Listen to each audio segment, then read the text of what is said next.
भाजप सोबत राहून अजित पवार मुख्यमंत्री होणार नाहीत। अजित पवारांच्या मुख्यमंत्री पदाच्या स्वप्नावर संजय राऊतांची टीका।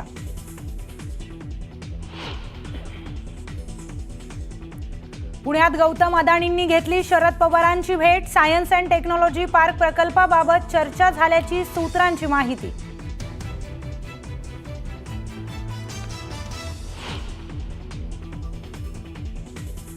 सामाजिक न्याय विभागाचा निधी बळकावण्यावरून मंत्री शिरसाटांनी व्यक्त केला संताप।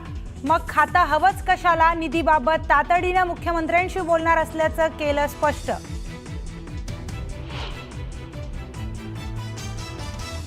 उड्डाणपूल पाडकामाला विरोध करणाऱ्या प्रभादेवीतील स्थानिकांनी घेतली राज ठाकरेंची भेट। योग्य पुनर्वसन शिवाय घर खाली करू नका, राज ठाकरेंनी दिला पाठिंबा।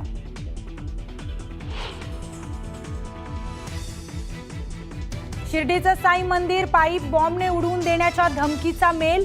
अज्ञात व्यक्तीनं मेलनं धमकी दिल्याची माहिती। साई संस्थानासह पोलीस यंत्रणा अलर्ट मोडवर। भारत सरकारचा पाकिस्तानला पुन्हा एक दणका। सर्व वस्तूंच्या आयात निर्यातीवर घातली बंदी।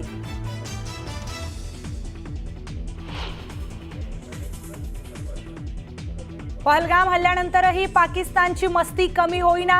अब्दाली क्षेपणास्त्राची चाचणी करून युद्धाला भारतासाठी उकसवण्याचा प्रयत्न।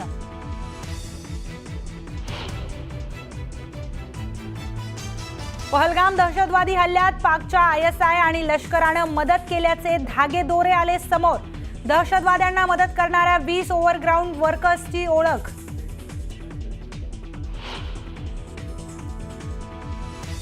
आळंदीतून वाहणारी इंद्रायणी नदी प्रदूषणाच्या विळख्यात। केमिकल मिश्रित पाणी सोडल्यानं नदीवर फेसाचं साम्राज्य।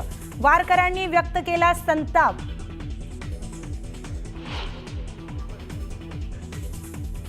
आणि बालविवाह रोखण्यासाठी प्रशासनाची यशस्वी मोहीम।